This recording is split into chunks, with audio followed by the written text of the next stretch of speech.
Ladies and gentlemen, or should I say, survivors of betrayal, architects of silence, tacticians of peace through chaos. Yeah, you, the one who kept your mouth shut while your mind ran marathons behind enemy lines. You really did it, didn't you? You didn't explode. You didn't post about it. You didn't warn them. You didn't cry for witnesses. You sat there, smiled through your teeth, nodded through the nonsense, laughed at the jokes that weren't funny, took mental notes like a surgeon studying the organs he was about to cut loose. That's not survival. That's strategy. You moved like a damn chess grandmaster. Not checkers, not tic-tac-toe. Nah, chess, long game, slow kills, calculated silence, and now you're gone. Not ghosted, not blocked, not muted. You vanished like a blueprint that completed its mission, and they have no idea how you pulled it off. You see, people love a villain when he screams. They expect you to break a few windows, throw a tantrum, beg, plead, curse. That's what they wanted, a reaction. But you gave them a performance. You smiled while bleeding. You cracked jokes while they plotted. You pretended to be slow, soft, even dumb. Just so they'd underestimate you. But all along, you were moving pieces they couldn't see, making calls they didn't hear, stacking options they never considered. You built exits into every conversation, every room, every relationship, quietly, methodically, like a bomb ticking beneath a velvet rug. You ain't just smart, you're dangerous, because you understand the power of silence, of not reacting, of letting them think they're winning, until they look up and you're just gone. You didn't leave because you were scared. You left because you woke up. And when the real you woke up, the version of you they could manipulate, gaslight, guilt trip, shame, guilt. That one died in their sleep. You gave them grace before you gave them nothing. And now they're sitting in the ruins of what they built on top of you. No more access, no more updates, no more, hey, just checking in. You turned the lights out, locked the doors, and didn't leave a damn forwarding address. That's not just closure. That's cinematic. That's award-winning. You know what's wild? Most people plan their entrances, how to show up, how to impress, how to be liked.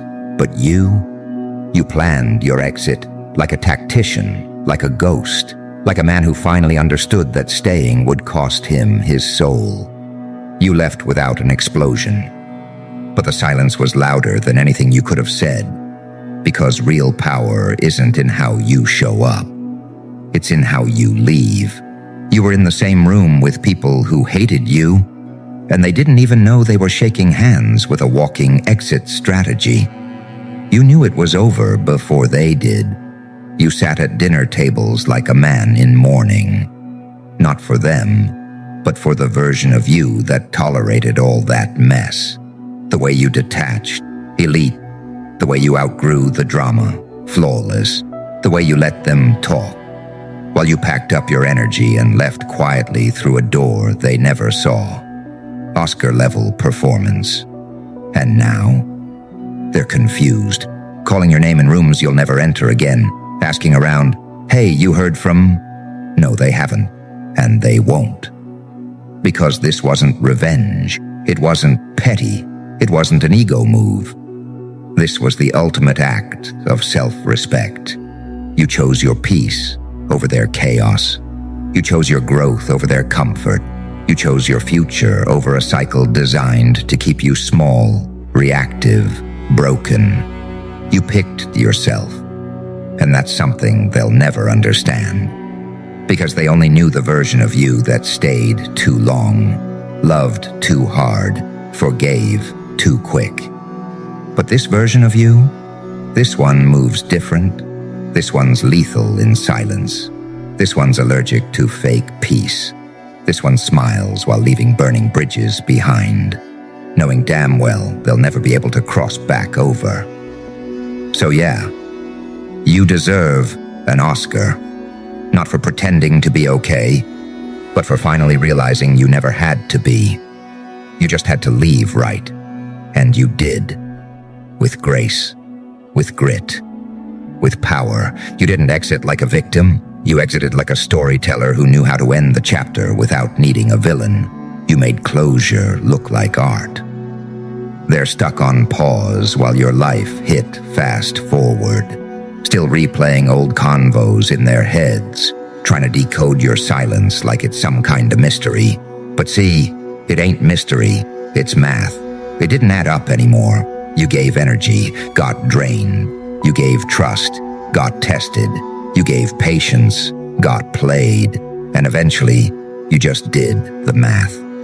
Quietly, in your head, over days, weeks, months maybe. Till one day, without any announcement, you just recalculated your worth. You ain't mad, you're not bitter, you're just done performing in someone else's chaos. Because they thought they were the director, but you were the whole damn production crew. And when you took the lights, the camera, and the script, all they had left was the echo of your absence. You didn't say, "I'm leaving." You didn't say, "I'm healing." You didn't say, "Watch what I become." You just became it. And that's the part that's driving him crazy. They didn't see the glow-up coming because they were too busy watching for a meltdown. They were prepped for drama. They had popcorn ready. They thought you'd crumble, spiral, beg. Instead, you leveled up with no noise, no "look at me," no passive-aggressive hints. Just pure surgical detachment, like no anger, just distance, like no shade, just evolution. It's wild how peace looks like arrogance to people who only ever knew you in survival mode. That version of you, the one who kept explaining, kept justifying, kept waiting for basic decency, gone. Deleted from the software, wiped clean from the emotional hard drive. And the recovery button? Yeah, that got ripped out the system too. See, when you truly heal, you don't want revenge. You don't even want closure from them. You just want your time back, your mind back, your damn self back. And when you get that, oh, everything shifts. You walk different, talk different, breathe different. Because you finally realized peace ain't found in fixing things that keep breaking you. It's in walking away without needing a round of applause. But what's funny is, you still got one. Even if it was silent. Even if it was from the part of you that used to settle. Now watching you from the rear view like, damn, we really out and the world. It starts responding different too. New doors open, new people show up. People who don't need to be convinced of your worth. 'Cause they feel it the second you enter the room. That's what happens when you exit right. You stop showing up where you're tolerated and start glowing where you're respected. And the best part? You didn't have to destroy anything. You just stopped feeding what was starving you. That silence, that distance, that was the most violent form of self-love you ever exercised. Not loud, not messy, just final. The moment it clicked in your chest that you weren't the problem. That's when everything inside you started reorganizing itself. It's like your nervous system just unclenched. Your soul stopped flinching, and this calm, this heavy, grounded, unbothered calm moved in like it paid rent. It wasn't loud. It wasn't dramatic. It was just like, yeah, I'm done trying to convince people I'm worthy. You weren't even mad anymore. Just exhausted from carrying the weight of everyone's projections. Like, you realized you were never too much. They were just too small to hold someone like you. You didn't have to shrink to fit anymore. Didn't have to water yourself down just to keep things peaceful. Didn't have to translate your heart into languages they still refused to learn. It's wild, right? How you gave them versions of yourself you hadn't even fully grown into yet. And they still fumbled it, still made you feel like you were asking for too much when you were giving out gold for free. And it wasn't just about walking away, it was about returning to yourself, piece by piece, day by day. You picked yourself back up from conversations that drained you, from spaces that tolerated you, from patterns that tried to bury you under guilt and fake love wrapped in obligation. You unlearned the lies, the lie that says your worth is tied to how useful you are, the lie that says love is earned through sacrifice, the lie that says being needed is the same thing as being valued. And when you finally ripped that script up, when you stopped auditioning for roles in other people's lives, that's when you became dangerous. Because people don't know what to do with someone who doesn't need permission anymore. Someone who's not waiting for closure, not waiting for apologies, not waiting for anyone to catch up to the version of themselves that already evolved. You weren't angry, you weren't petty, you were just clear about your boundaries, clear about your energy, clear about what you're no longer explaining, fixing, tolerating, accepting. And once you hit that level of clarity, your silence becomes your armor, your absence becomes your message, your peace becomes proof that you made the right exit. Even if they don't get it, even if they try to spin the story, even if they play victim to the story they wrote. Because at the end of the day, you outgrew the cage they were comfortable watching you rot in. You outgrew the version of you who kept bending, folding, staying.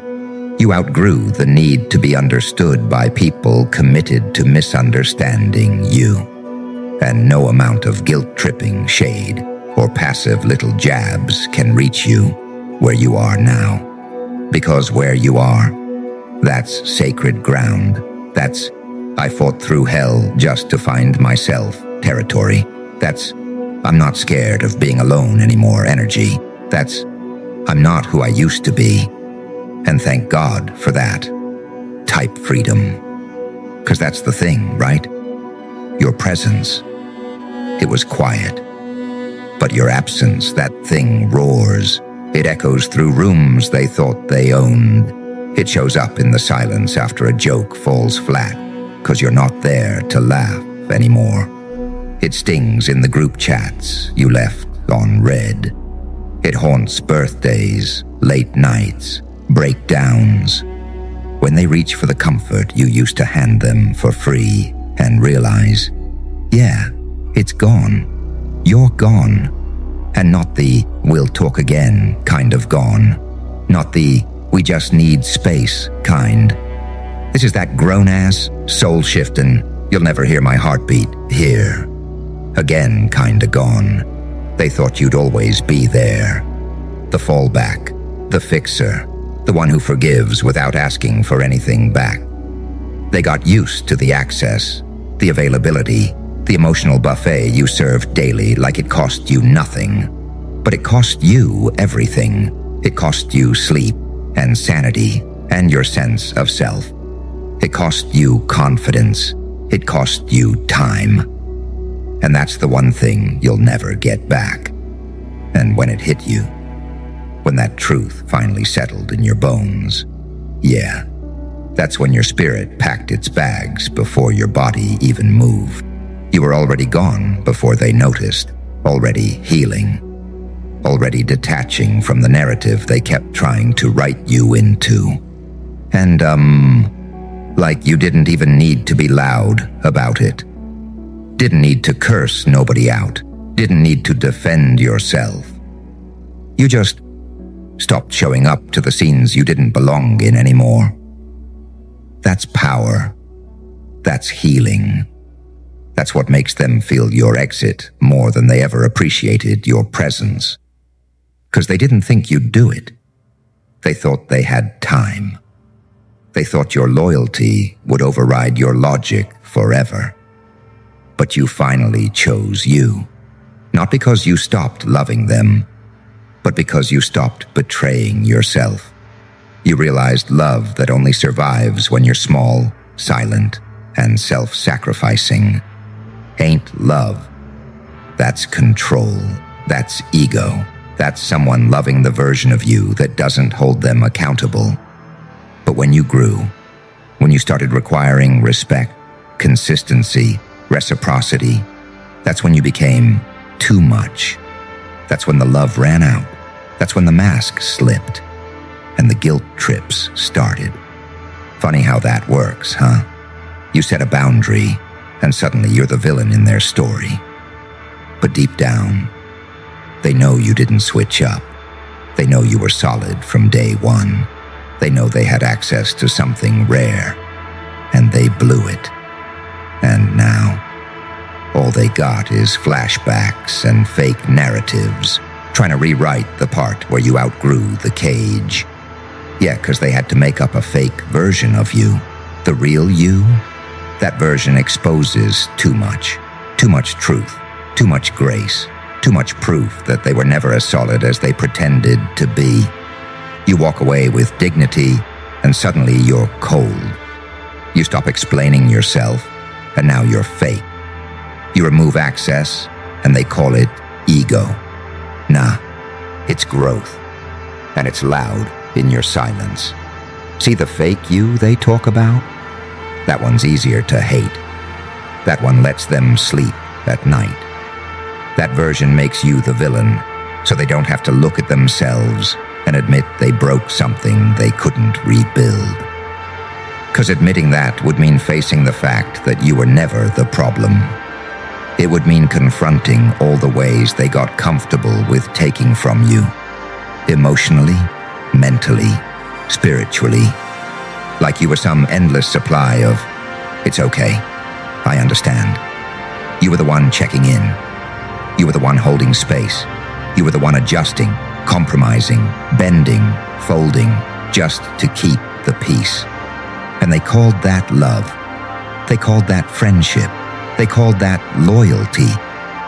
But the second you stopped playing that role, they couldn't recognize you anymore. Not 'cause you changed, but because the version they loved was built on you neglecting yourself. They didn't love you. They loved the access, the convenience, the way you didn't ask for much back. And when you stopped showing up as their emotional dumping ground, when you stopped offering your heart like a damn doormat, that's when they started rewriting the story. Started whispering in circles, started flipping the narrative like you were the problem, like you switched up, like you were being weird. But deep down, they feel it. They feel the gap. They feel the real you missing from their life in ways they can't replace. 'Cause no one shows up like you do. No one pours like you do. No one loves like you do. Fully, deeply, without keeping score. And that's the part they don't talk about. That's the part they don't post about. They'll talk about how you walked away. They'll never talk about what they did that made staying impossible. They'll talk about how you changed. They won't mention how many versions of yourself you burned just to keep the peace alive. You were loyal to a fault. And when you finally gave yourself that same loyalty, yeah, that's when their version of you started to glitch. 'Cause that shift, that's not surface level. That's not just new haircut, new boundaries. That's soul surgery. That's rewiring everything they broke inside you and building something that never needed their approval to exist. You became the person you kept searching for. The safe space, the real one, the protector, the version of you that doesn't flinch when things get chaotic. Because you've lived in chaos, and you learned how to breathe in it. You grew up having to hold pain in one hand and responsibility in the other. You had to adult before your childhood even finished downloading. You were out here being strong for everybody else, even when nobody checked if you were okay. And when you finally snapped out of it, when you stopped trying to earn love, when you stopped tying your worth to how helpful or low maintenance you could be, that's when that new version was born. Not the soft one they could walk all over, not the quiet one they could overlook. This version, the one speaking with its presence and not begging with its silence. That one's real, that one's dangerous, because that one doesn't need them anymore. Doesn't need validation, permission, or some watered-down apology with a side of gaslighting. You raised yourself emotionally. You had to. No one taught you how to set boundaries. You had to learn them through betrayal. No one modeled what healthy love looked like. You had to build it by unlearning every toxic pattern you were taught to call normal. No one came to rescue you. You had to crawl out of the wreckage alone, bleeding, breathing heavy, telling yourself, just one more step. That's where your identity sharpened, in the dark, in the alone.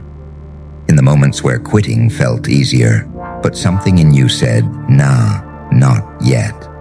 Not like this. You became your own savior. You stopped outsourcing your safety. You stopped handing your heart to people who didn't know how to hold themselves together, let alone hold you.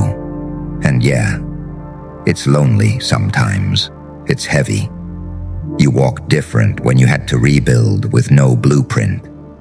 When you had to become soft enough to feel, but hard enough to never fold again. People don't get it. They see the strength, but not the cost. They see the calm, but not the storms you had to survive just to sit still. But you get it. You feel it in your bones. Every time you don't react. Every time you say, nah, I'm good. Every time you walk away without explaining yourself. You're honoring the version of you that never had that power before. You're not cold. You're finally at peace. And peace don't perform. Peace don't explain itself. Peace don't chase. Peace just exists. And that's what makes it feel like power. Because yeah, living on your own terms, it hits different when you've never had that luxury before. When your whole life's been spent reacting, not choosing.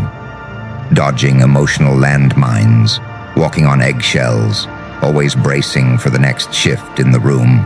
'Cause growing up, peace wasn't peace. It was just the quiet before someone blew up again. So when you finally got a taste of real control, not the controlling others type, but the I get to decide who I am today type. Yeah, it felt awkward at first.